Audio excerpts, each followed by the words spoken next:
Hello बच्चों। तो चलिए स्टार्ट करते हैं हम लोग बिजनेस स्टडीज़। तो जैसा कि पिछले वीडियो में हम लोगों ने चर्चा की थी क्लास 11th के बिजनेस स्टडीज़ के सिलेबस की। अब आज हम लोग जानेंगे कि क्लास 11th के जो हमने बताया था कि क्लास 11th के सिलेबस को दो पार्ट में डिवाइड किया गया है। तो आज हम लोग पार्ट 1 के पहले चैप्टर की चर्चा करेंगे, जिस चैप्टर का नाम अगर हम जानें तो nature and purposes of business. Nature and purposes of business का मतलब क्या होता है कि बिजनेस का क्या नेचर है। नेचर का मतलब होता है स्वभाव। जैसे हमारा अपना सबका नेचर अलग अलग होता है, वैसे बिजनेस का भी नेचर होता है। देन दूसरी बात हम लोग करें तो बिजनेस का क्या ऑब्जेक्टिव्स है, क्या पर्पज, हम लोग बिजनेस करते क्यों हैं। तो सबसे पहले हम इसकी मीनिंग जानते हैं कि बिजनेस की मीनिंग होती क्या है। तो अगर बात करें तो बिजनेस क्या है, business is an economic activity. Economic activity मतलब क्या होता है, रिलेटेड टू मनी। ऐसी एक्टिविटी जो मनी से रिलेटेड है और which is provided goods and services of the society. हम लोग जानते हैं गुड्स क्या होता है और सर्विसेज क्या होती है। हम बात करें कि जिसका भी एक फिजिकल एक्सिस्टेंस होता है। फिजिकल एक्सिस्टेंस मतलब क्या होता है, जिसका भौतिक स्वरूप अगर हम हिंदी में बात करें, जिसे हम छू सकते हैं, जो टेंजिबल है, जिसे हम देख सकते हैं और कहीं ना कहीं जिसे हम यूज कर सकते हैं, वो सारी चीज़ें क्या होती हैं, गुड्स। जैसे ये मार्कर है, ये गुड्स है, ये रिंग है, ये गुड्स है, ये वॉच है, ये गुड्स है, ये जो वाइट बोर्ड है, ये गुड्स है। जिन्हें हम छू सकते हैं, देख सकते हैं, वो टेंजिबल जो चीज़ें होती हैं वो गुड्स कहलाती हैं। बट अगर हम बात करें सर्विसेज की, तो सर्विसेज क्या होती हैं, जिन्हें हम हायर कर सकते हैं। जैसे मैं आपको पढ़ा रहा हूँ तो आपको सर्विस दे रहा हूँ। एक लॉयर आपके केस को सॉल्व कर रहा है तो वो आपको सर्विस दे रहा है। एक डॉक्टर आपका इलाज कर रहा है तो आपको सर्विस दे रहा है। इट मीन्स जितना की हायर की जाती हैं वो सर्विसेज कहलाती हैं ऑफ द सोसाइटी। और ये गुड्स एंड सर्विसेज कहाँ इन्वॉल्व रहते हैं, समाज में इन्वॉल्व रहते हैं, सोसाइटी में इन्वॉल्व रहते हैं। Then with the main aim of earn profit, कि बिजनेस का जो मेन पर्पज होता है वो क्या होता है, प्रॉफिट अर्न करना होता है। अगर हम इसको हिंदी में बात करें तो व्यवसाय एक आर्थिक क्रिया है। आर्थिक क्रिया मतलब जो रुपये पैसे से संबंधित होती है और जो हमारे समाज को, जो सोसाइटी को क्या दे, या तो वस्तु और या तो सेवा, या तो दोनों। वस्तु क्या है, गुड्स है, और सेवा क्या है, सर्विस है। अभी मैंने कहा ना, जिसका फिजिकल एक्सिस्टेंस होता है, जिसका भौतिक स्वरूप होता है, वो गुड्स कहलाती हैं। और सेवाएं क्या होती हैं, जो हायर की जाती है। जैसे मैं आपको पढ़ा रहा हूँ कि ये सेवा है और इसका मुख्य उद्देश्य क्या होता है, लाभ कमाना। किसी भी बिजनेस का मतलब क्या है, अगर आप बिजनेस कर रहे हो, कोई दुकान खोल के बैठ रहे हो, चाहे वो सब्जी की दुकान हो, किराने की दुकान हो, या कोई भी शॉप हो, तो उसका मेन पर्पज कहीं ना कहीं, अगर आप किसी काम में बिजी हैं तो उसका पर्पज ये है कि आपको पैसे कमाने हैं, प्रॉफिट अर्न करना है। फिर दूसरी बात करें अगर हम लोग, तो बिजनेस के बाद हम लोग चर्चा करते हैं कॉमर्स की।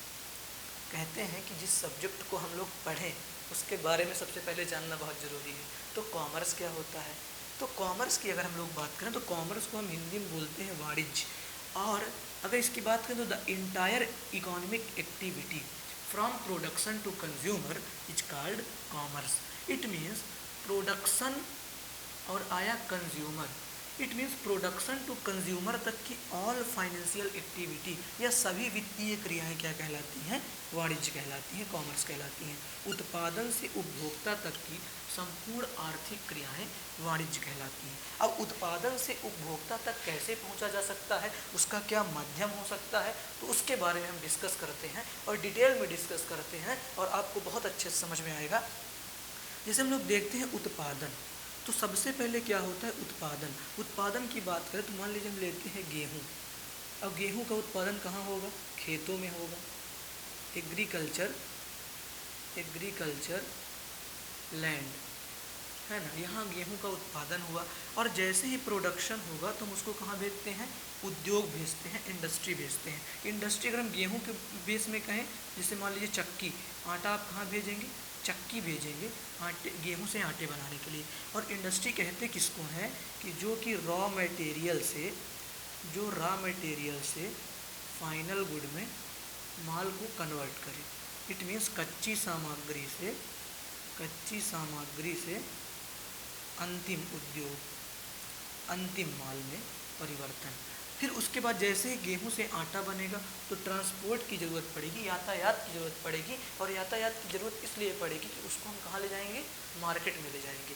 अब यातायात के माध्यम से, ट्रांसपोर्ट के माध्यम से जैसे ही कोई आटा, मान लीजिए जैसे ही कोई प्रोडक्ट मार्केट में पहुंचता है तो मार्केट में दो तरह के लोग होते हैं, एक होलसेलर और दूसरा रिटेलर। होलसेलर कौन होता है? जो कि लार्ज क्वांटिटी में प्रोडक्ट को रखता है अपने यहाँ, है ना, प्रोडक्ट की इकाइयों को, यूनिट्स को रखता है लार्ज क्वांटिटी में अपने वेयर हाउसेज में, और रिटेलर अपनी रिक्वायरमेंट के हिसाब से होलसेलर से सामान ले लेता है, और लास्ट में कंज्यूमर अपनी रिक्वायरमेंट के हिसाब से रिटेलर के पास से सामान ले लेता है। तो इट मीन्स ये जानिए कि प्रोडक्शन ये है और कंज्यूमर ये है, और इनके बीच जितनी एक्टिविटी हो रही हैं वही सब क्या कहलाती हैं? कॉमर्स कहलाती हैं।